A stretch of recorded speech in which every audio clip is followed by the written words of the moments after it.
আসসালামু আলাইকুম। অবশেষে বাংলাদেশ সেনাবাহিনীর এমওডিসির যে নতুন নিয়োগ বিজ্ঞপ্তি সেটা কিন্তু প্রকাশিত হয়েছে। মূল যে বিজ্ঞপ্তিটি সেটি কিন্তু আপনারা স্ক্রিনে দেখতে পাচ্ছেন। তো এই বিজ্ঞপ্তি নিয়ে কিন্তু সম্পূর্ণ আলোচনা করব। আলোচনা করার পূর্বে আপনাদের কাছে ছোট্ট একটি রিকোয়েস্ট থাকবে, সেটা হচ্ছে আপনি যদি চ্যানেলে নতুন দর্শক হয়ে থাকেন তাহলে অবশ্যই সবার আগে সকল ধরনের চাকরি নিয়োগ বিজ্ঞপ্তি পেতে আমার আনএমপ্লয়েড বিডি 23 ইউটিউব চ্যানেলটি সাবস্ক্রাইব করে বেল বাটনটি বাজিয়ে রাখবেন। তো এখানে কিন্তু আপনারা দেখতে পাচ্ছেন যে বিজ্ঞপ্তিটি এসএমএস ও অনলাইনের মাধ্যমে আবেদন শুরুর তারিখ 21 ডিসেম্বর 2024 এবং শেষ তারিখ 31 জানুয়ারি 2025। তো এই তারিখের ভিতরে কিন্তু আবেদন শুরু এবং শেষ হয়ে যাবে। তো এখানে একটা বিষয় দেখেন, আবেদন একজন প্রার্থী প্রয়োজনীয় যোগ্যতা সাপেক্ষে সাধারণ জিডি এবং টেকনিক্যাল ট্রেড টিটি এ আবেদন করতে পারবেন। এছাড়াও বিএনসিসি এর সদস্য, সেনা সদস্য সন্তান, এসএস টিটিআই এর সমূহ হতে প্রশিক্ষণপ্রাপ্ত প্রার্থীগণ পৃথকভাবে আবেদন করতে পারবেন। সকল ক্ষেত্রে এসএমএস ও অনলাইনের মাধ্যমে আবেদন করতে হবে। প্রতি আবেদনের অনুকূলে সর্বমোট 300 টাকায় কিন্তু আপনার আবেদন ফি পরিশোধ করতে হবে। এরপর দেখেন যোগ্যতা, সাধারণ ট্রেড পুরুষ ও মহিলা, অর্থাৎ সাধারণ ট্রেডে কিন্তু পুরুষ ও মহিলা উভয় আবেদন করতে পারবেন। এবং বয়সের যে বিষয়টি সেটি দেখেন, বয়স 1 ফেব্রুয়ারি 2026 তারিখে 17 বছরের কম এবং 20 বছরের বেশি হবে না, তাহলে কিন্তু আপনি এখানে আবেদনটি করতে পারবেন।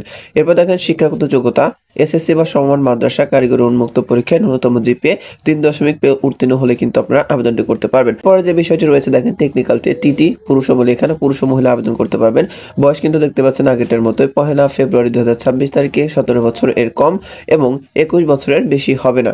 এরপর দেখেন আরেকটি কথা আছে যে শুধুমাত্র ড্রাইভিং পেশায় অভিজ্ঞতা সম্পন্ন প্রার্থীদের ক্ষেত্রে বয়সসীমা 1 বছর শিথিলযোগ্য, অর্থাৎ 17 থেকে 22 বছর পর্যন্ত কিন্তু আপনারা আবেদনটি করতে পারবেন।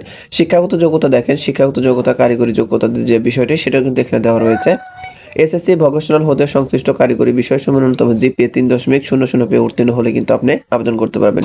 সেই সাথে এসএসসি বা সমমান মাদ্রাসা কারিগরি উন্মুক্ত পরীক্ষায় উত্তীর্ণ জিপিএ 3.00 পেয়ে উত্তীর্ণ এবং কারিগরি শিক্ষা বোর্ড কর্তৃক অনুমোদিত প্রতিষ্ঠান হতে নিম্নে উল্লেখিত টেবিল 1 অনুযায়ী ন্যূনতম 3 মাস মেয়াদী সংশ্লিষ্ট ট্রেড কোর্সে যোগ্য বিজ্ঞান বিভাগ ডিপ্লোমা কোর্স সম্পন্নকারী প্রার্থীদের অগ্রাধিকার প্রদান করা হবে। তো শিক্ষাগত যোগ্যতার বিষয়টি কিন্তু আপনারা দেখতেই পেলেন। এরপর যে বিষয়টি রয়েছে শারীরিক মান, সেনাবাহিনীর ক্ষেত্রে শারীরিক মানটাই হচ্ছে সর্বোচ্চ গ্রহণযোগ্য। তো দেখেন বিবরণ, পুরুষ প্রার্থী, মহিলা প্রার্থী। বিবরণে উচ্চতা দেখেন 1.65 মিটার 5 ফুট 5 ইঞ্চি, বিভিন্ন ক্ষুদ্র নিগোষ্ঠী ও সম্প্রদায় ব্যতীত। বিভিন্ন ক্ষুদ্র নিগোষ্ঠী ও সম্প্রদায়ের জন্য 1.63 মিটার 5 ফুট 4 ইঞ্চি হলে কিন্তু আপনারা আবেদন করতে পারবেন।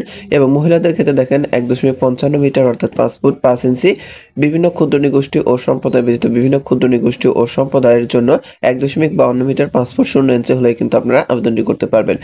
ওজন দেখতে পাচ্ছেন 49.90 কেজি অর্থাৎ 110 পাউন্ড। মহিলাদের ক্ষেত্রে দেখেন 47 কেজি 104 পাউন্ড। এবং বুকের মাপ দেখতে পাচ্ছেন যে পুরুষের ক্ষেত্রে 30 ইঞ্চি এবং সম্প্রসারিত অবস্থায় 32 ইঞ্চি এবং মহিলাদের ক্ষেত্রে 28 থেকে 30 ইঞ্চি হলে কিন্তু আপনারা আবেদনটি করতে পারবেন। এরপরে যে বিষয়টি রয়েছে সেটি হচ্ছে ঘটে দেখেন স্বাস্থ্য পরীক্ষা যোগ্য, বৈবাহিক অবস্থা অবিবাহিত, বিপন্থী, বিবাহ বিচ্ছেদকারী গ্রহণযোগ্য কিন্তু হবে না।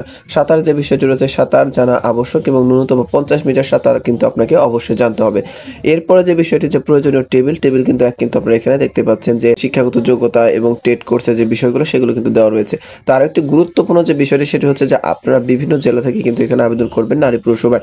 তো আবেদনের ক্ষেত্রে কিন্তু যে বিষয়টি অবশ্যই ফলো করতে হবে সেটি হচ্ছে যে এই যে জেলা কোড, এই জেলা কোডগুলো কিন্তু আপনারা কোনোভাবেই ভুল করবেন না। যদি জেলা কোড আপনারা ভুল করে থাকেন তাহলে কিন্তু আপনাদের এসএমএস আসবে না এবং আপনাদের চাকরি না হওয়ার সম্ভাবনা খুবই কম। তো এরপরে হচ্ছে যে এখানে দেখেন যে আরেকটা বিষয় হচ্ছে আপনি কিভাবে আবেদনটি করবেন। তো আপনাদের সুবিধা তো আমার ভিডিও ডেসক্রিপশন বক্স এবং প্রথম কমেন্টে কিন্তু আবেদন লিঙ্ক এবং এই বিজ্ঞপ্তি লিঙ্কটি দেওয়া থাকবে। আপনারা চাইলে সেখান থেকে বুঝে পড়ে কিন্তু আপনারা আবেদনটি করতে পারবেন। তো ভিডিওটি যদি আপনার সামান্য উপকার আসে বা ভালো লাগে অবশ্যই সকল ধরনের চাকরি নিয়োগ বিজ্ঞপ্তি সবার আগে পেতে আমার আনএমপ্লয়েড বিডি 23 ইউটিউব চ্যানেলটি সাবস্ক্রাইব করে বেল বাটনটি বাজিয়ে রাখবেন। আর আপনি যদি কোনো বিষয় সম্পর্কে ভিডিও পেতে চান তাহলে অবশ্যই আমার কমেন্ট বক্সে কমেন্ট করে জানাবেন।